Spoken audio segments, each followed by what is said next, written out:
Aujourd'hui, on a nos 3 courageux qui vont mourir pour ressusciter.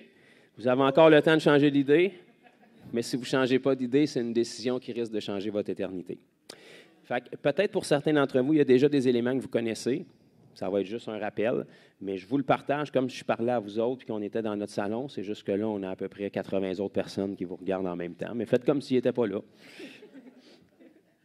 Donc, pour les autres qui connaissent déjà Jésus, bien, ça se peut que ce soit des bons outils pour vous équiper. Okay? Imaginez-vous que je ne suis pas ici, puis c'est vous qui rencontrez un collègue de travail, puis il dit « Hey, ton affaire de Jésus, là, j'ai tout le temps pensé que tu étais un imbécile heureux, mais là, je me rends compte au fil du temps que ta vie semble de bien aller, puis moi, je suis obligé de mettre des fils sur Facebook pour avoir de l'air heureux. Tu peux-tu m'en parler de ton Jésus? Ça m'intéresserait. » Fait que quand vous entendez ça, la réponse, c'est pas « Viens à mon église samedi ». C'est « Viens, on va aller prendre un café, puis je vais te donner l'Évangile. » Okay? Parce que vous n'avez pas besoin de moi pour donner l'Évangile, vous êtes censé être capable de la donner. Puis si vous n'êtes pas capable, là, on vous montre comment la donner. D'accord? Fait que, est-ce que vous voyez ce qu'il y a sur la table ici? Bon, merveilleux. Donc, ça, c'est des cartes. Vous pouvez prendre des sachets de sucre ou n'importe quoi d'autre, des objets, OK? Juste pour être capable d'imager quelque chose. Je commence toujours par ça quand j'annonce l'Évangile aux gens, parce qu'ici, on est au Québec. Ceux qui étaient bien mêlés à matin, là, je vous annonce qu'on est au Québec. Ça, c'est une province du Canada. Puis au Québec, les gens, inconsciemment, sont teintés par la religion. Je ne suis pas obligé de vous dire c'est quelle religion, là. On est en train de se faire renverser par un autre, mais il y a une religion qui a été présente ici au Québec qui a inculqué des notions de Dieu dans la tête des gens, et même si vous êtes totalement irreligieux, ces notions-là sont là. Puis une des pires notions qui est inculquée inconsciemment dans la tête des gens, c'est que Dieu est souverain et qu'il contrôle tout ce qui se passe. Est-ce que Dieu est souverain? Oui. Est-ce qu'il contrôle tout ce qui se passe au Québec et sur la planète en ce moment? Non. Si vous voulez voir quand Dieu est en contrôle, première page de votre Bible dans Genèse chapitre 1. Aussitôt qu'Ève a désobéi, ça a commencé à déraper. Dieu n'est plus en contrôle de tout ce qui se passe. Il est en charge de sa création, mais il n'est plus en contrôle de tout ce qui se passe. Fait que c'est le premier point qui est important à faire comprendre aux gens quand vous leur donnez le message. Fait que je vais m'adresser comme à Chloé parce qu'elle est la plus proche, mais vous allez l'entendre aussi. Chloé, as-tu déjà joué aux échecs? Merveilleux. Vous voyez comment elle a de l'expérience dans la vie. Donc, imagine-toi, Chloé, que ça, c'est tes pions. Je ne sais pas pourquoi on en a juste 3 aujourd'hui, mais on a chacun nos pions. OK? Donc, si pour une raison X, on commence une partie d'échecs, puis c'est moi qui commence la partie, je bouge mon pion. Maintenant, ce serait à qui à jouer? Vas-y donc, voir. Voilà. Maintenant, ce serait à qui à jouer?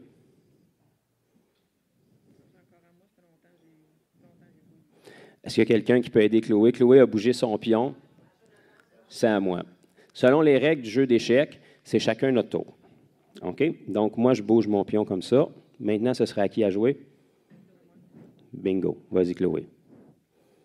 Tu n'as pas besoin d'émettre une stratégie, là. Le résultat va être le même.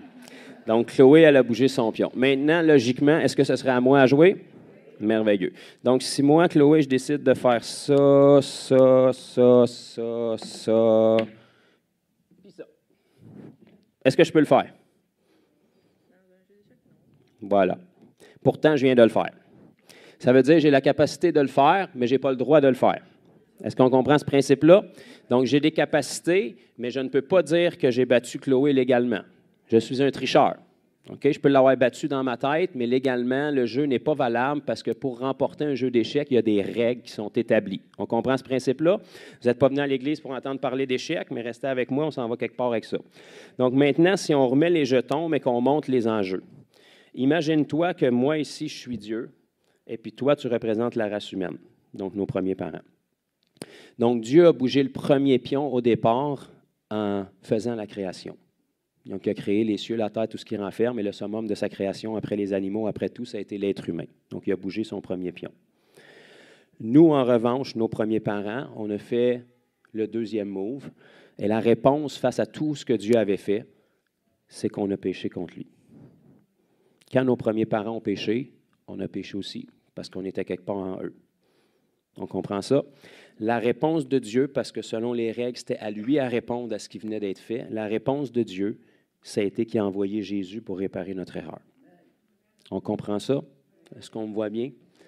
Donc, depuis 2000 ans, depuis que Jésus est envoyé, même si Dieu sait exactement quel prochain pion il va bouger, même s'il sait exactement qu'est-ce qu'il veut faire avec votre vie, est-ce qu'il peut rebouger un autre pion depuis qu'il a envoyé Jésus légalement? Non. Il aurait la capacité de le faire, mais il doit honorer les règles du jeu. C'est à qui a joué depuis 2000 ans? À l'être humain. À Chloé, à Guylaine, à Nathan, à moi, à vous. Par contre, il nous dit comment on peut bouger notre pion, puis qu'est-ce qui va arriver si on bouge notre pion correctement. La Bible dit « repentez-vous ». Dès le moment que tu prends la décision de te repentir, le Seigneur peut venir changer ton cœur. Faites-vous baptiser comme vous allez être aujourd'hui. Dès le moment que tu te fais baptiser, il peut venir briser les chaînes du péché sur ta vie. Vous recevrez le Saint-Esprit. Dès le moment que tu demandes son Saint-Esprit, il peut venir te le donner. Donc, Dieu va toujours bouger en réponse au pas qu'on prend vers lui parce qu'il va honorer votre libre arbitre. Dieu, quand il vous a créé, il a pris un grand risque, pareil comme moi, il nous a créés avec un libre arbitre. En fait, en nous donnant cette faculté-là, il prenait le risque de perdre une multitude de sa création. Mais par amour, il n'avait pas le choix de faire ça, parce que là où il n'y a pas de liberté, il ne peut pas avoir d'amour. C'est de la manipulation, c'est forcé. Puis Dieu, avant toute autre chose, il est amour. Et l'amour, pour pouvoir être véritablement là, il doit avoir un paramètre qui est la liberté. Donc, si moi, je mets un fusil sur la tempe de ma femme, puis j'ai dit, si tu me laisses, c'est fini pour toi, les chansons qu'elle ne restera pas avec moi vraiment par amour, mais parce qu'elle veut sauver sa vie. J'ai la capacité de le faire, puis avoir la capacité de rester. Mais si elle a la liberté d'aller avec n'importe quel homme de la planète et elle décide de demeurer avec moi, c'est un acte de son libre arbitre et c'est une preuve de son amour. Et c'est ce que Dieu veut. Dieu ne veut pas nous abuser, il ne veut pas nous forcer. Il veut que les gens viennent à lui volontairement et qu'ils l'aiment volontairement. On comprend ce principe-là. Fait que Dieu va toujours bouger en notre faveur à la mesure où nous, on fait un pas vers lui. Lui, il a fait le plus gros pas il y a 2000 ans. C'est pour ça que la Bible nous dit qu'il nous a aimés le premier. Et la preuve de son amour pour nous, c'est Christ crucifié. OK? Donc, toutes les fois dans votre vie que le diable va vous dire, si Dieu t'aime, pourquoi telle affaire? Pourquoi telle affaire? Pourquoi telle affaire? Bien, discutez même pas avec, puis faites juste dire, si Dieu ne m'aime pas, pourquoi la croix? Ça vient de couper la discussion direct là. C'est ça la bonne perspective qu'on doit avoir.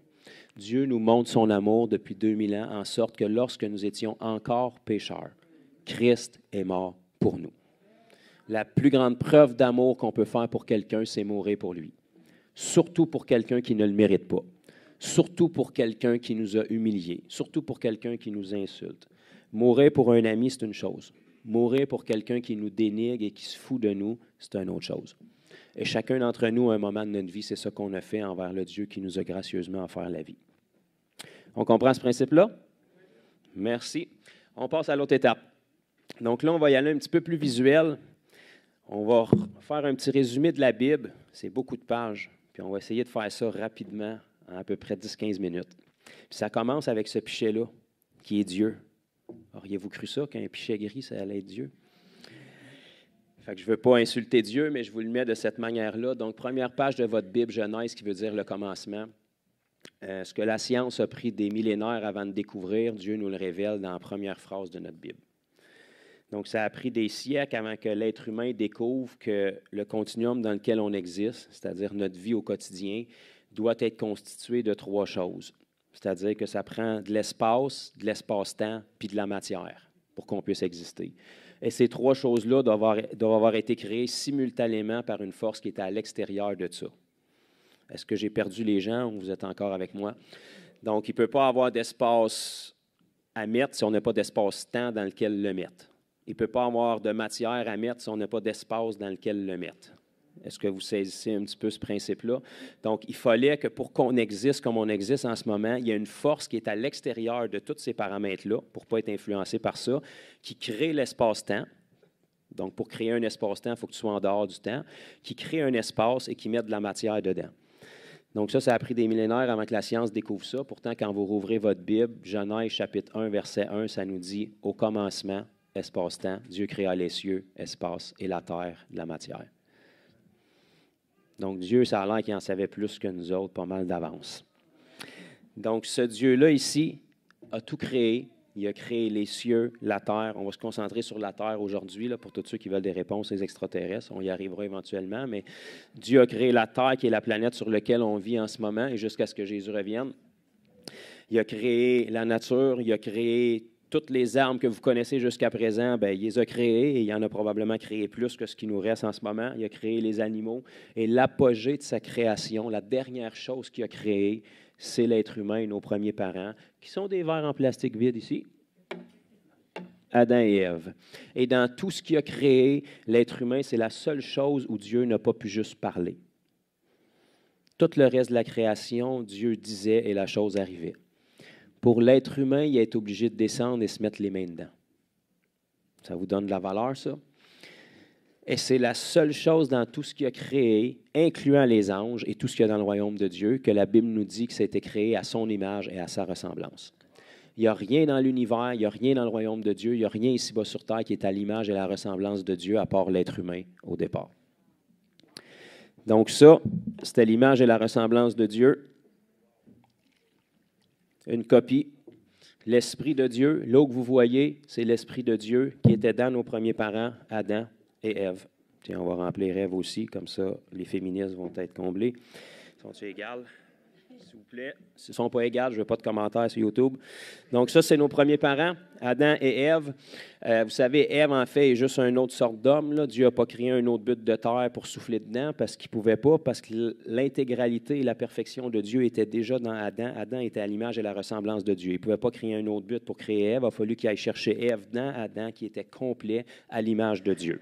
Donc la femme n'est pas inférieure, est juste une autre version de l'image et la ressemblance de Dieu qui a été placée aux côtés d'Adam parce que Adam aurait été tanné de parler que des singes qui étaient passés à hauteur. OK? Fait que vous ne venez pas des singes, allez voir dans la Bible, vous venez de votre Père céleste qui vous a créé à son image et à sa ressemblance. Il les a placés dans un jardin Éden qu'on appelle, qui veut dire délice, qui nous montre le cœur de Dieu. La volonté de Dieu pour ses enfants, ça n'a jamais été que vous creviez de faim, que vous ayez de la misère, que vous soyez malade, que vous n'arrachiez. Il nous a placés au départ dans un lieu où tout était pourvu et parfait. Les délices, c'est ça qu'Éden voulait dire. Et il les a placés ici, vous allez voir ça dans Genèse chapitre 1, versets 26, 27, 28, pour qu'ils puissent assujettir et dominer sur toute la création de Dieu. C'est votre mode d'emploi, c'est pour ça que vous avez été créés, c'est pour ça que j'ai été créé. Vous n'avez pas été créés pour dominer les uns sur les autres, vous avez été créés pour dominer sur la création de Dieu. Donc, Dieu avait son royaume qui était parfait. Il a décidé de créer les royaumes de la terre et d'établir son royaume ici-bas. Et il a nommé des ambassadeurs de son royaume ici-bas qu'il a créé à son image et à sa ressemblance pour que, on va faire un petit cours d'anatomie ce matin, l'image et la ressemblance de Dieu puissent connaître l'image et la ressemblance de Dieu. Vous irez voir dans l'hébreu ce que connaître veut dire. Vu qu'il y a encore des enfants ici, je vais m'arrêter là, mais lorsque Adam connaissait Ève, eh bien, ça reproduisait l'image et la ressemblance de Dieu, qui aurait reproduit l'image et la ressemblance de Dieu, qui aurait reproduit l'image et la ressemblance de Dieu. Donc, à un moment donné, l'image et la ressemblance de Dieu auraient couvert la terre entière. C'était le plan original de Dieu, pour que les royaumes de la terre soient une copie conforme du royaume de Dieu et que les deux continuent à être unis. Donc, l'Esprit de Dieu était en Adam. Tout ce que Adam pensait, tout ce que Adam disait était le désir de Dieu parce que Dieu habitait en Adam. Il était un, il était uni. Il n'y avait pas de confusion, il n'y avait pas de gêne, il n'y avait pas de honte qui était là. D'ailleurs, quand Adam a nommé tous les animaux, ils portent encore le même nom aujourd'hui. Voilà ce que Dieu n'a pas fait quand Adam a nommé un koala. Il n'a pas fait « c'était pas ça ». Non, tout ce que Adam disait, c'est ça qui était. C'est pour ça, d'ailleurs, probablement que c'est Adam qui a nommé les animaux, sinon les araignées se seraient appelées « ou bien « il est cute ». Fait que c'est Adam qui a nommé les animaux, ils portent encore le même nom aujourd'hui. Chloé, tu es aveugle de rire, là? Elle a ri, elle a ri. On a ri d'une église, pouvez-vous croire ça? Donc, tout ce que Dieu pensait, Adam le pensait. Et si ça avait resté comme ça, tout aurait été merveilleux et parfait. Dieu les a placés dans un jardin de délices et il avait pourvu à tout ce qui était nécessaire pour leur nourriture. Ils n'étaient pas obligés de planter, puis de semer, puis de suer, puis de travailler fort pour être capable de se nourrir. Et dans ce jardin-là, il y avait un sel et un poivre, qui l'aurait cru. Donc, il y avait l'arbre de vie et l'arbre de la connaissance du bien et du mal. OK? L'arbre de vie, Dieu dit, vous allez en manger, vous allez pouvoir vivre éternellement avec ça. Fait que la volonté de Dieu, ce n'était pas que vous mouriez jeune, malade et souffrant. Ça n'a jamais été son plan. Dieu a créé l'être humain pour qu'il soit éternel, parce qu'il l'a créé à son image, à sa ressemblance. Et combien est-ce qu'il y en a qui savent que notre Dieu s'appelle l'Éternel?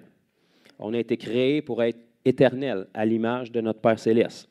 Donc, cet arbre-là leur permettait de se régénérer pour vous montrer la quantité de vie qu'il y avait dans nos premiers parents, là, après qu'ils ont péché. Adam a quand même eu une vie de 930 ans, déchu sans l'Esprit de Dieu, humain brisé, pour vous montrer la quantité de vie qu'il y avait dans l'être humain. Fait que si l'Esprit avait resté là, il aurait été éternel comme c'était le plan de Dieu. Donc, cet arbre-là leur permettait d'être capable de se régénérer. On se rappelle qu'à cette époque-là, il n'y avait pas de maladie, il n'y avait pas de guerre, il n'y avait pas de souffrance, il n'y avait pas d'infirmité. Donc, c'était simplement pour qu'ils se nourrissent, qu'ils se régénèrent. Si Adam pile sur une roche puis se casse la cheville pour X raison, bien, il est capable de se régénérer et puis on continue. Et il y avait aussi un autre arbre qui s'appelait l'arbre de la connaissance du bien et du mal. Cet arbre-là, en fait, c'était la connaissance du bien et du mal. C'est pour ça qu'ils l'ont appelé comme ça. Fait que ça veut dire ce que ça veut dire. Ce n'est pas une sorte de cétacé, là, c'était la connaissance du bien puis du mal. Cet arbre-là, Dieu a dit, vous n'en mangerez pas. Pourquoi? Parce que la connaissance du bien et du mal, ça n'appartient pas à la création puis à la copie, ça appartient à l'original. Il y a seulement Dieu qui peut faire face au bien et au mal sans jamais être séduit pour choisir le mal. La copie de Dieu n'est pas Dieu, c'est une copie. Elle est comme Dieu, mais elle n'est pas Dieu. Il faut qu'il y ait quelque chose qui mette une séparation entre la copie et l'original, sinon, à un moment donné, la copie va commencer à penser qu'elle est meilleure que l'original. Et si vous reculez dans l'histoire, ça s'était déjà passé au ciel avant que Dieu crée nos premiers parents. Dieu savait ça, donc cet arbre-là, c'était ce qui déterminait la différence entre le Créateur et la création. Donc Dieu pouvait descendre à tous les jours manger de l'arbre de la connaissance du bien et du mal parce que lui, il connaît le bien et le mal. Mais il n'a pas créé Adam et Ève pour qu'ils connaissent le bien et le mal. Tout ce qu'ils connaissaient, c'est Dieu. Tant qu'il y avait une connaissance de Dieu, ça allait bien. Dès le moment qu'ils ont eu une connaissance que le mal existe, ça a commencé à mal aller. Parce qu'ils ne sont pas capables de gérer ça, mais Dieu, lui, était capable de le gérer. Donc, évidemment, il y avait un autre être qui était très déçu d'avoir raté son coup au ciel, que vous connaissez sous le nom du diable communément, qui était présent et qui a vu une super opportunité de réaliser son rêve à nouveau. Donc, on a un être qui était parfait dans toutes ses voies jusqu'à ce qu'un jour, il soit séduit par l'orgueil et il pense qu'il peut élever sa domination jusqu'au trône de Dieu. Vous lirez l'histoire, ça n'a pas très bien fonctionné. Ça a fait qu'il est devenu le diable qu'on connaît aujourd'hui. Mais comme il n'est pas Dieu et qu'il n'était pas au courant des plans de Dieu, à un moment donné, quand il a vu la création puis qu'il a vu apparaître ça ici, il s'est dit « Wow, quelle belle opportunité j'ai qui se présente à moi. J'ai essayé de détrôner Dieu pour acquérir des esclaves puis un royaume, ça n'a pas marché. Mais eux autres sont exactement comme Dieu. Si je peux réussir à les séduire, ils vont devenir mes esclaves, puis je vais avoir un royaume qui est les royaumes de la terre. » Est-ce que ça fait du sens? Il est allé les séduire à faire quoi? Bien, la seule chose qui pouvait leur permettre de désobéir, c'était ça ici. Si Dieu n'avait pas mis ça ici, Dieu n'a pas mis ça pour les tenter et les faire chuter, là. Dieu a mis ça parce que ces êtres-là devaient avoir un libre arbitre. Sinon, ça n'aurait pas été des êtres aimés, ça aurait été des esclaves et des robots. En mettant ça ici, ça leur donnait une option d'être volontairement avec Dieu. S'ils n'avaient pas eu ça ici, tu n'as pas créé des êtres libres. Tu as créé des êtres forcés dans un paramètre contrôlé. Dès le moment que tu mets ça ici, ils ont une option de te prouver qu'ils désirent volontairement t'aimer et t'obéir. Donc, le diable a vu cette opportunité-là et il a fait ce qu'il fait de mieux. En fait, c'est lui qui a inventé ça. La Bible nous dit que c'est le père du mensonge. Donc, il est allé dire, Dieu a-t-il réellement dit, vous n'en mangerez pas? Dieu sait. Regardez bien ça. Là, il va commencer à remettre en doute leur source puis leur identité. Dieu sait que le jour où vous en mangerez, vous allez être comme lui. Et il veut rester au-dessus de vous. Il ne veut pas que vous soyez comme lui. Quel mensonge, parce qu'on vient juste de lire dans Genèse 1,26 que Dieu avait créé Adam et Ève à son image et à sa ressemblance. C'était impossible pour eux d'être plus comme Dieu. Mais il les a séduits pour que ces gens-là pensent que Dieu leur cache quelque chose qui ne leur veut pas du bien et qui veut les garder inférieurs. Et dès le moment où ils sont allés manger de cet arbre-là, de la connaissance du bien et du mal, le péché, la désobéissance est entré dans leur vie. Et là, il y a une rupture qui s'est produite. Ils sont passés d'être à l'image et la ressemblance de Dieu à des êtres qui sont fermés à Dieu. Encore des créations de Dieu extraordinaires. Mais Dieu a dû se séparer d'eux parce que Dieu qui est saint et le péché ne peut pas cohabiter ensemble. Donc, ils ont resté des créations de Dieu, mais vides de la présence de Dieu.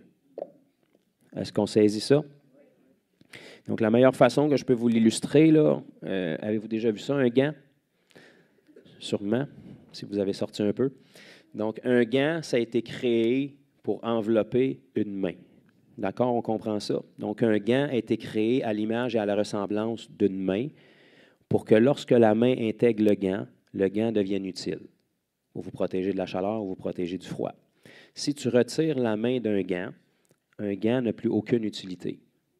Il est à l'image et à la ressemblance d'une main, mais il n'a plus d'utilité.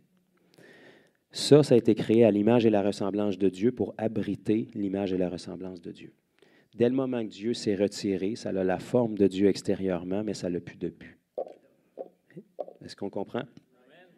Donc, l'être humain est devenu fermé à Dieu à partir de là. Le problème, c'est qu'il avait bien retenu ce que Dieu avait dit, soyez féconds et multipliez-vous. Fait qu'ils ont commencé à être féconds à partir de là. Le problème, c'est que tout ce qui est sorti comme enfant de cette union-là, bien, il était tout comme ça aussi. Alors qu'il aurait dû naître comme ça, rempli de l'Esprit de Dieu. Parce que l'image et la ressemblance de Dieu reproduit l'image et la ressemblance de Dieu. Mais là, chacun sont nés comme ça. Et ça n'a pas été long, les deux premiers enfants, Caïn et Abel. Caïn a tué son frère Abel parce qu'il était jaloux, puis il a décidé de cacher le corps. Il ne savait pas c'était quoi de la jalousie, il ne savait pas c'était quoi un meurtre. Personne n'y avait enseigné qu'il fallait cacher le corps. Instinctivement, parce qu'il a revêtu la nature de celui qui l'avait séduit, le diable, il y avait cette pensée-là en lui. Dès le moment que nos premiers parents ont péché dans le jardin, vous pouvez voir le cœur de Dieu. La première chose qu'on lit dans notre Bible, ce n'est pas que Dieu est venu les taper sur la tête et leur dire « Gang d'épais, qu'est-ce que vous avez fait? » Il est venu vers eux, puis il leur a dit « Avez-vous mangé de l'arbre que je vous avais défendue? » Ça, c'était une opportunité pour eux de se repentir. Parce qu'on a un Dieu qui ne se plaît pas à nous juger. La Bible nous dit « Pensez-vous que je me plais à juger le méchant? » Mon cœur, c'est pas qu'il se repente plutôt? Mais Adam, dans sa nature déchue, au lieu de dire « Dieu, on a failli », tu nous avais clairement dit, puis on a failli. Adam, dans sa nature déchue, il est en mode survie, comme son père le diable, puis il a jeté le blâme sur le prochain. Il a dit « C'est la femme que tu m'as donnée ». Dieu est allé voir la femme avec la même opportunité. Plutôt de se repentir, qu'est-ce qu'elle a fait? C'est le serpent qui m'a séduit. Parce qu'elle avait la même nature que son mari. Et tous les êtres humains, depuis, naissent comme ça. On est en mode survie, on est en protection personnelle, on est pour nous-mêmes, on ne sait pas d'où on vient, on ne sait pas on est qui, on ne sait pas où on s'en va, on cherche notre place ici-bas au détriment de n'importe qui, puis on cherche à combler le vide, puis la quête intérieure qui est là. Et puis la population s'est multipliée, s'est multipliée, s'est multipliée, puis avec ça, le fruit de la nature déchue ou du vide de Dieu s'est multiplié par des guerres, par des haines, par des meurtres, par des viols, par des abus, et tout ce que je n'ai pas besoin de vous apprendre parce que vous le voyez clairement aujourd'hui. Plus la population s'est multipliée, plus c'est devenu comme ça. Pourquoi? Parce que l'être humain est vide de Dieu. Dieu, dans l'Ancien Testament, est venu donner des lois pour révéler son cœur à travers les 10 commandements. Et pendant des millénaires dans l'Ancien Testament, vous voyez les gens qui essaient d'y obéir, mais qui sont incapables d'y arriver. Pourquoi? Parce que les lois de Dieu, c'est impossible de les honorer si l'Esprit de Dieu n'est pas en nous pour le faire. Et l'être humain, dans sa nature pécheur, a commencé à se multiplier. Le péché s'est multiplié et ça a fait ce qu'on voit aujourd'hui. Ce qui fait qu'aujourd'hui, tu n'as pas besoin d'enseigner un enfant à pécher. Il naît avec cette nature de péché-là. Autant un enfant, ça peut avoir de l'air peur quand vous le voyez, puis innocent. Un enfant, lorsqu'il va être à l'âge d'environ 2 ans, 3 ans, vous n'êtes pas obligé de l'enseigner à se mettre en colère, il va déjà se mettre en colère. Vous n'êtes pas obligé de l'enseigner à être hypocrite, il est déjà hypocrite. Vous n'êtes pas obligé de lui enseigner à être jaloux, il est déjà jaloux de ses frères et sœurs. Vous n'êtes pas obligé de lui enseigner à être égoïste, il est déjà égoïste de ses jouets. On trouve ça drôle pour un enfant parce que ce n'est pas alarmant. Mais qui grandissent, puis ses capacités intellectuelles puis physiques augmentent, c'est le même problème qui est là. Ça démontre une nature déchue dans l'être humain qui n'aurait jamais dû être là. Et c'est cette nature-là que Dieu est venu pour régler. Et pour être capable d'expérimenter la grâce de Dieu, il faut réaliser cette nature-là. Tant qu'on pense qu'on est bon et qu'on est une bonne personne, Dieu ne peut pas venir nous aider. Et souvent, on pense qu'on est une bonne personne parce qu'on se regarde à travers des caractéristiques ou des critères humains. Okay? Mais si on se regarde selon les standards de Dieu, la Bible nous dit qu'aucun est bon. Tous ont péché et sont privés de la gloire de Dieu. Quand on réalise la gravité du péché au regard de Dieu, ça va changer notre perspective. Vous savez, le péché, ce qui a l'importance, ce n'est pas tellement l'action, c'est la personne envers qui elle est commise. Prenons le mensonge, par exemple. J'y vais avec quelque chose que vous avez tout commis, même si je ne vous connais pas. Vous avez toutes commis les autres aussi, mais j'y vais avec celle-là. Et je m'inclus là-dedans. Si vous me dites non, bien, vous me prouvez que vous êtes menteur. Fait que... Le mensonge, par exemple. Si moi, je mens à mon bébé qui a 11 mois en arrière, est-ce que c'est bien? Merci. Évidemment, ce n'est pas bien. Est-ce qu'il peut faire quelque chose contre moi? Pas encore. Si je fais le même mensonge à mon épouse, ça peut me coûter mon mariage. C'est rien qu'un mensonge, tout le monde fait ça. Si je fais le même mensonge à un policier, ça peut m'amener en cour. Pourtant, c'est juste un mensonge. Puis si je fais le même mensonge à un juge en cour, ça peut m'amener en prison à vie. Pourtant, c'est juste un mensonge que tout le monde fait. Qu'est-ce qui a changé? L'autorité de la personne envers qui ça a été fait. Plus l'autorité de la personne envers qui le péché est commis, plus la sanction doit être élevée. Et vos péchés puis les miens, pas seulement ceux qui sont visibles, mais tous les invisibles dans vos pensées puis quand personne ne voit, ce n'est pas envers quelqu'un que vous les avez faites premièrement. C'est envers un Dieu qui est saint, qui est pur et qui voit toutes vos pensées depuis votre naissance. Imaginez-vous qu'on vous annonce aujourd'hui que vous êtes un beau prototype de, disons, je nommerai pas de nom, mais des gens qui travaillent fort dans la technologie, et puis que vous êtes une cuvée où à votre naissance, on vous a mis une petite chip dans la tête, puis on enregistre toutes vos pensées depuis votre naissance. Donc, ceux qui sont plus jeunes, vous êtes un peu plus graciés, là, mais disons qu'on prend Chloé, par exemple. Chloé, on ne te l'a pas dit, mais on a retiré la puce aujourd'hui, puis on a toutes tes mauvaises pensées. On a fait un petit clip de 60 secondes. On met ça sur les télés dans les prochaines minutes. 60 secondes, c'est pas long, c'est 1 minute. On n'a pas pris les bonnes, juste les mauvaises depuis ta naissance. Tu es encore jeune, tu devrais être pas pire. Fait que tous tes amis ici vont voir un clip de tes mauvaises pensées. Personne ne les a vues, c'est des pensées. 60 secondes. Ça devrait être correct. Tu es correct avec ça? Non. Elle me dit non. Elle est honnête. La chose est que si on le faisait, probablement qu'en dedans de 10 secondes, elle aurait quitté tellement qu'elle est gênée et qu'elle est mal à l'aise, sachant très bien que chacun d'entre vous, vous avez eu les mêmes, sinon des pensées pires qu'elle. Mais parce que toutes ces pensées seraient mises en lumière, et là, on parle de 60 secondes, elle ne pourrait pas supporter le poids de la honte, sachant très bien que vous êtes aussi coupable qu'elle. Lorsqu'on va traverser l'autre bord, on va comparaître devant un Dieu qui ne connaît pas juste 60 secondes, mais qui connaît l'étendue de toute votre vie, de vos pensées, de vos paroles, de vos actions, et qui, lui, est extrêmement saint. Ça nous démontre qu'on est tous sur le même pied d'égalité, on est tous coupables. Selon la Bible, si tu as brisé un commandement, tu es coupable de tous les commandements. Si tu penses que tu n'es pas meurtrier, quand Jésus est venu, il dit, si tu as une pensée de haine dans ton cœur contre ton frère ou ta sœur, c'est comme si tu étais passé à l'acte et tu l'avais tué. Si tu penses que tu n'es pas adultère et que tu es fidèle, Jésus a dit, si tu as une pensée impure envers un homme ou une femme qui n'est pas ton mari ou ta femme, c'est pareil comme si tu avais commis l'adultère. On fait un vote à main levée? Tout le monde sont coupables devant Dieu de la même façon. Tous ont péché et ont brisé les commandements de Dieu. Fait que là, on se retrouve avec un problème, mais gloire à Dieu, il y a une solution. C'est pour ça qu'on appelle ça la bonne nouvelle. Tous les êtres humains sont coupables et méritent le jugement. La Bible nous dit que le salaire du péché, c'est la mort. Donc, notre salaire pour avoir vécu une vie de péché, c'est la mort.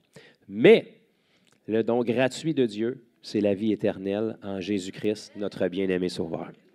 Donc, en cours de route, quand Dieu a démontré légalement dans l'Ancien Testament que l'homme n'était pas capable par lui-même, si Dieu avait envoyé Jésus avant, il y a des gens dans l'éternité qui auraient pu y remettre sur le nez. Tu n'avais pas besoin de venir mourir pour nous à la croix. Tu avais juste à nous dire comment t'honorer, puis on aurait été capable de le faire.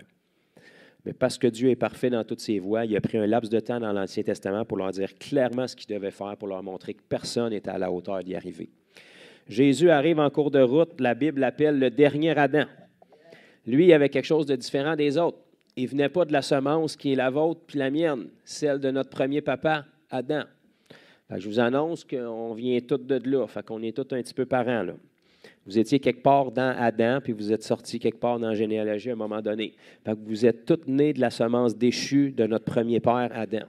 Jésus, lui, il n'est pas né de cette semence-là. L'Esprit est venu sur Marie, sa mère, qui était vierge. Je parle au passé, sans blesser des amis d'une autre religion. Elle ne l'est plus. C'est ça. Jésus avait 4 frères et des sœurs, fait que elle ne l'est plus. Mais à cette époque-là, elle l'était. Et l'Esprit a couvert Marie et ça l'a enfanté Jésus. Demandez-moi pas de vous l'expliquer, mais c'est Dieu qui a fait les morceaux de nos premiers parents. Donc, il s'y connaît en reproduction. Donc, l'Esprit est venu sur Marie. Il a placé Jésus et Jésus est né par voie naturelle. Fait qu'il y avait une enveloppe extérieure exactement comme vous. La différence, c'est qu'il n'est pas né comme ça. Il est né comme ça. Rempli de l'Esprit de Dieu. Ceux qui pensent que Jésus était baptisé du Saint-Esprit à son baptême dans le Jourdain sale, là, Jean-Baptiste était rempli de l'Esprit dans le ventre de sa mère. Fait à combien plus forte raison Jésus? Jésus est né comme ça. Être humain comme vous à l'extérieur, mais il n'y avait pas la nature déchue. Il connaissait et il avait une relation avec Dieu depuis sa naissance. Il a grandi en stature et à l'âge de 30 ans, il a commencé son ministère public et il a commencé à prêcher une bonne nouvelle. Vous n'êtes pas obligé de mourir puis d'écoper pour vos péchés. Il y a moyen de vous en débarrasser puis que la dette soit légalement payée. Puis c'est moi qui s'en viens la payer. Pendant environ 3 ans et demi, Jésus a vécu une vie parfaite pour venir démontrer ce qui était le cœur de Dieu à une humanité qui l'avait oublié. Qu'est-ce que Jésus faisait? Il allait de lieu en lieu faisant du bien. Il guérissait les malades pour montrer que la maladie, ce n'est pas Dieu qui veut ça, parce que dans le jardin d'Éden, il n'y en avait pas. Il libérait les captifs. Il chassait les gens qui étaient oppressés d'esprits mauvais parce qu'un être humain, ça n'a jamais été fait pour être la maison d'un démon. Ils ne sont pas supposés d'être dans votre vie, les démons. Ils ont pris la place parce qu'il y avait un vide. Donc, il expulsait les démons par l'autorité de Dieu et il ne faisait que du bien et il annonçait la bonne nouvelle. Vous n'êtes pas obligés d'aller périr pour les péchés que vous avez commis. Il y a moyen de s'en sortir. La récompense de ça qu'on lui a faite après 3 ans et demi, c'est qu'on l'a condamné de la pire mort qui existait à cette époque-là, la crucifixion. On nous le dépeint dans les films avec un petit vêtement, les chansons qui étaient tout nus, donc déjà ça, c'est humiliant. Il a été meurtri, la Bible nous dit, plus que n'importe quel fils de l'homme. C'est-à-dire qu'une fois qu'ils ont eu fini avec lui, on ne pouvait pas reconnaître qui il était. Les Romains fouettaient avec un fouet à 39 mises qui arrachait 39 bouts de chair à chaque fois qu'il était fouetté. On l'a défiguré parce que quand le péché a eu fini avec nos premiers parents, Adam ne ressemblait plus du tout à ce que Dieu avait créé. Donc, il fallait que Jésus soit défiguré à nouveau pour nous restaurer l'image qu'on avait au départ. Jésus a été déchiré pour les maladies de l'humanité et ensuite, il a versé son sang pour la dette des péchés de l'humanité. Donc, je prends encore Chloé qui est gâtée ce matin. Chloé, disons qu'on traverse l'autre côté dans les prochaines minutes. Tu as été une super de bonne fille, tu as vécu une vie presque parfaite, mais toutes tes pensées défilent, toutes tes actions défilent, la comptabilité se fait, puis même si ta vie est courte, tu as pour l'équivalent d'environ 50 000 $ de péché dans ta vie. Tu auras beau t'ostiner tant que tu veux, tu sais que tu les as commis, tous les témoins dans le ciel le savent, tu les as commis, puis Dieu sait que tu les as commis. Le problème, c'est pas Dieu, c'est toi qui es coupable. Tu es arrivé au monde avec rien, puis tu repars avec rien, donc tu arrives de l'autre côté, tu n'as pas la caution, tu es coupable. Le moment où Dieu s'en va rendre le verdict parce que tu ne peux pas payer ta caution puis que le marteau s'apprête à tomber, il y a quelqu'un que tu ne connais pas qui rentre et qui paye ta dette complètement. Il te fait un chèque de 50 000, il met son nom en bas avec son sang puis il dit « La dette est payée ». Le juge peut te regarder, Chloé, puis dire « C'est ton jour de chance. Tu mériterais vraiment d'aller en dedans, tu es vraiment coupable, mais ta dette a été acquittée. » Tu peux partir puis ton dossier, il est effacé, il est mis aux oubliettes, ça a été réglé. Bien, c'est ça que Jésus est venu faire il y a 2000 ans. Par son sang versé pour vos péchés puis les miens, il est venu acquitter la dette de nos péchés. Et Jésus, il a été accroché à la croix, il a versé son sang. C'est un bon temps pour applaudir ceux qui veulent le faire, là. Surtout Jésus.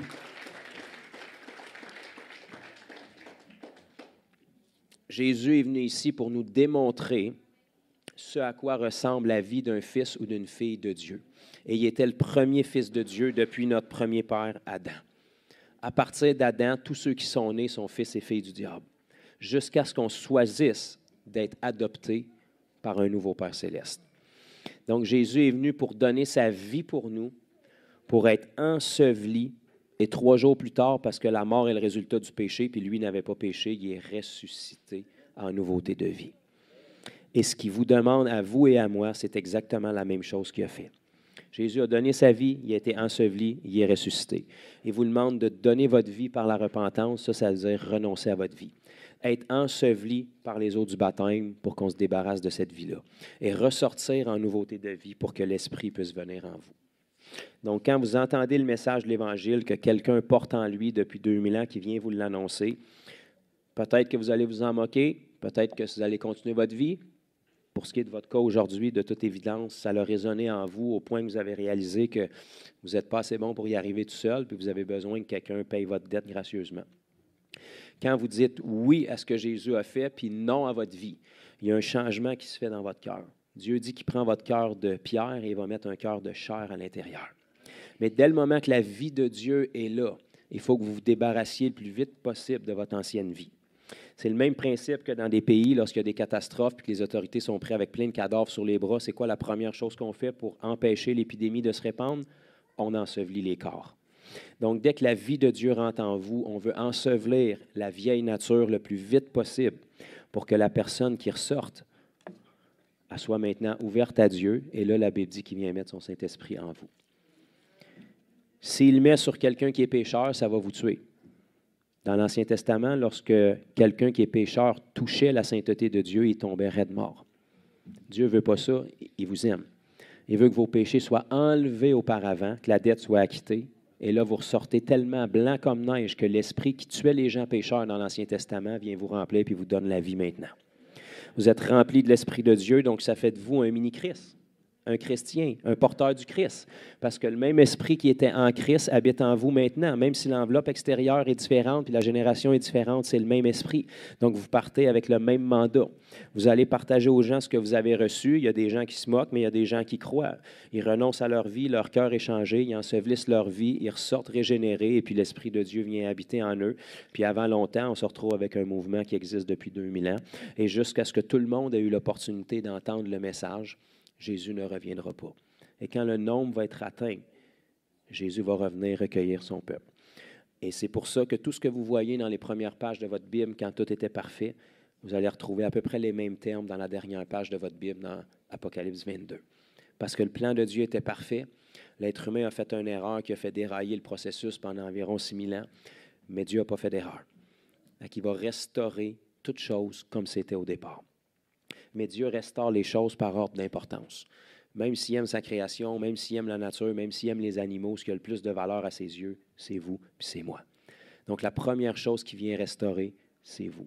Il se rachète un peuple depuis 2000 ans qui va accéder à la dette qu'il a pleinement payée volontairement avec une décision volontaire. Personne ne les force. Et si tu dis oui à Dieu de prendre ta vie qui aurait toujours dû lui appartenir, tu lui donnes le OK pour la prendre.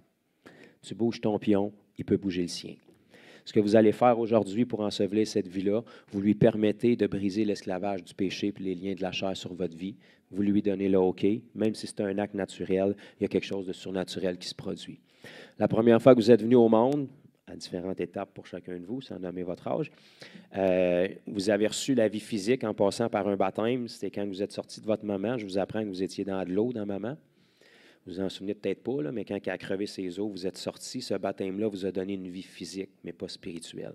C'est pour ça que Jésus a dit que tout homme doit naître de nouveau, naître d'eau et d'esprit. Donc, on doit arriver à un temps dans notre vie où on n'a pas juste la vie physique, mais on réalise qu'on transporte la mort en nous, puis ça, on ne l'amènera pas dans l'éternité. Donc, on doit acquérir la vie spirituelle et on doit passer par un autre baptême sur notre propre décision.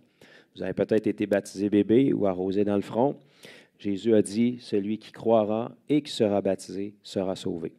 Donc, un bébé ne peut pas croire, un bébé ne peut pas se repentir, un bébé n'a pas commis de péché encore, un bébé ne peut pas être immergé totalement parce que c'est imprudent, puis baptême, c'est ce que ça veut dire dans le grec.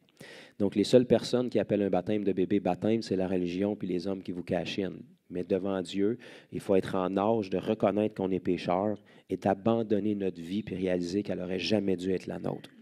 Puis je termine là-dessus, le plus grand péché de l'humanité, chacun d'entre nous, au-delà de tout ce qu'on a pu faire, c'est d'avoir commencé à croire qu'on a vécu une vie pour nous qui n'aurait jamais dû nous appartenir. On a été créé au départ par Dieu et pour sa gloire, pas pour nous. C'est pour ça que ça va si mal, parce qu'on voit là dans l'étendue de l'éternité, puis on a de la misère à gérer notre nombril, puis on veut gérer la vie des autres en plus. Quand on réalise que ce n'est pas notre vie, on n'a pas le contrôle sur le souffle qu'on vient de prendre, ni sur le prochain qu'on va prendre, puis qu'on lui redonne ce qui aurait toujours dû lui appartenir, on lui dit, Seigneur, je te demande pardon d'avoir vécu quelque chose pour moi qui ne m'appartient pas. C'est ta vie, tu l'as créée avec des plans, des projets, puis je veux que ce soit toi qui reprennes le volant de ma vie. Je lâche le volant, je te le donne, je prends le siège passager, puis j'aime bien mieux mettre ma vie entre les mains de celui qui connaît le début de la fin que d'essayer de diriger ma vie quand je ne contrôle même pas mon lendemain. Et si vous faites ça, il y a un miracle qui va se produire. À partir de là, vous vous engagez dans une armée qui est la plus persécutée de tous les temps, mais qui est encore là. Et puis le Seigneur ne vous dit pas que ce sera facile, mais il vous dit qu'il va être avec vous. C'est ça qui est la différence. Qu'on le veuille ou non, on va avoir une vie à vivre. La vivre tout seul, vous avez essayé déjà pendant une couple d'années, puis ce n'est pas toujours évident. Le salut ne vous garantit pas que vous n'aurez pas de problème. La pluie tombe sur les justes comme sur les injustes. On vit dans un monde brisé où le monde sont brisés sans Christ, donc ça ne va pas bien. Puis Dieu ne contrôle plus cette planète. C'est Satan qui est Dieu de ce monde avec les systèmes, fait que ça ne va pas bien. Mais la façon pour que ça aille le mieux, c'est que vous soyez rachetés de ce monde-là, que l'Esprit de Dieu revienne en vous et que vous puissiez commencer à contrôler ce qui se passe ici-bas, parce que là, quand Dieu reprend un accès en vous, il reprend un accès dans les systèmes de ce monde et vous pouvez changer les choses. Donc, quand vous lui dites oui, vous lui redonnez des pieds, des mains puis une bouche à travers lequel il peut passer, il peut bouger, et vous devenez des ambassadeurs du royaume de Dieu. Vous êtes adoptés par le Père que vous auriez toujours dû avoir depuis votre naissance si nos premiers parents n'avaient pas fait une erreur. Lui commence à vous réenseigner comme un bon père. Vous n'êtes plus un esclave, vous n'êtes plus un outil, vous n'êtes plus une poupée qu'il veut utiliser puis jeter après comme le diable fait avec chacun de nous. Vous retombez adopté dans les mains de quelqu'un qui vous aime, qui a une destinée pour votre vie. Et il commence pour la première fois à vous révéler que vous pouvez arrêter de survivre ici-bas, mais vous pouvez commencer à vivre réellement.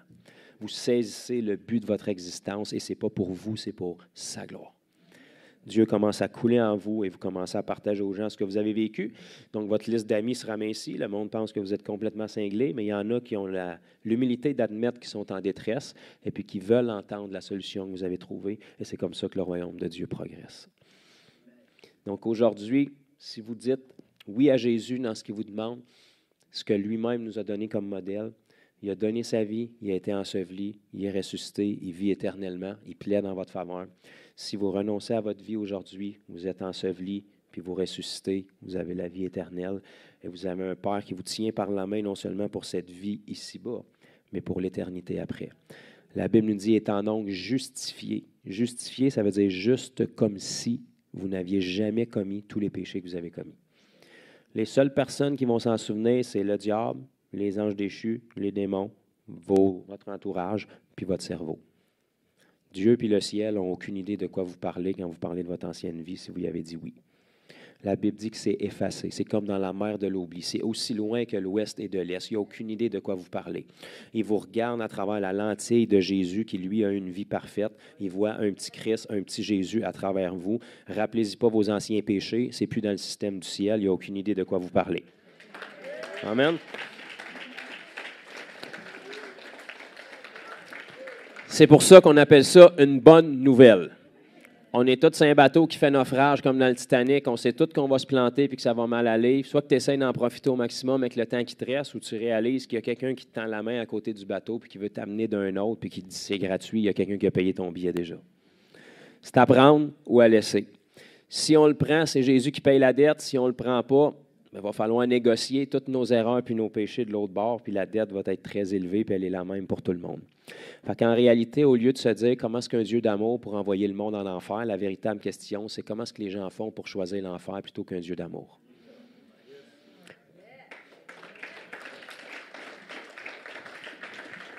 Fait que ce ne sera pas votre cas aujourd'hui, mais les gens qui vont se ramasser dans la GN pour l'éternité, ça va être des gens pleinement aimés de Dieu. Ils vont avoir un coin là-dedans pour plein de bonnes personnes, du moins selon leurs standards à eux autres. Ils vont avoir des gens là-dedans qui ont fait plein de belles œuvres et de belles actions. Puis Dieu trouve ça super, vos bonnes actions puis les miennes. Mais ce n'est pas vos bonnes actions qui vont effacer vos péchés. Ce n'est pas suffisant. Si tu as commis un meurtre, tu auras beau ouvrir 20 orphelinats. Ça n'efface pas ton meurtre. La Bible dit que le péché amène la mort, puis la mort amène le sang versé. Il faut qu'il y ait du sang versé pour le péché qui a été commis.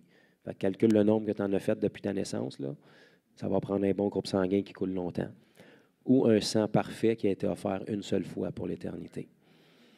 Quand on dit oui à Jésus, notre dette est payée. Et puis les gens qui vont périr pour l'éternité, c'est parce qu'ils ont choisi de rejeter Dieu volontairement. Et Jésus, dans son amour, même si ça lui brise le cœur, il va honorer le choix des gens. Si tu ne veux pas de lui dans ta vie, il ne te forcera pas à être avec lui pour l'éternité. Mais si tu lui dis, je suis prêt à perdre ma vie ici pour te connaître puis gagner mon éternité, c'est un échange qui se fait. Donc aujourd'hui, vous venez lui offrir ce que vous avez de plus précieux, même si ça a peut-être plus grande valeur, c'est votre vie. Avec tous les mauvais choix, toutes les blessures, tous les abus, toutes les injustices, toutes les choses que si vous reculiez dans le temps, vous ne voudriez pas avoir vécu ou vous voudriez avoir fait différemment, c'est fait, c'est fait. Maintenant, tu dis tout ce que j'ai à t'offrir, c'est ça. J'ai fait des erreurs, mais je ne te connaissais pas. Mais je ne veux plus continuer sans te connaître. Viens te révéler à moi. Je te donne cette vie brisée-là, puis en échange, je prends la tienne, puis maintenant, je ne vis plus pour moi, je vis pour toi, Jésus. Il y a un miracle qui se fait, c'est le premier jour du restant de votre éternité. Alors seulement, la Bible nous dit que les anges au ciel se réjouissent parce que vous venez de prendre part à quelque chose qu'eux n'ont pas accès. Ils n'ont même pas accès au salut. Ils sont saints depuis toujours. Vous, le Seigneur, vous y donne accès parce que c'est un Dieu juste.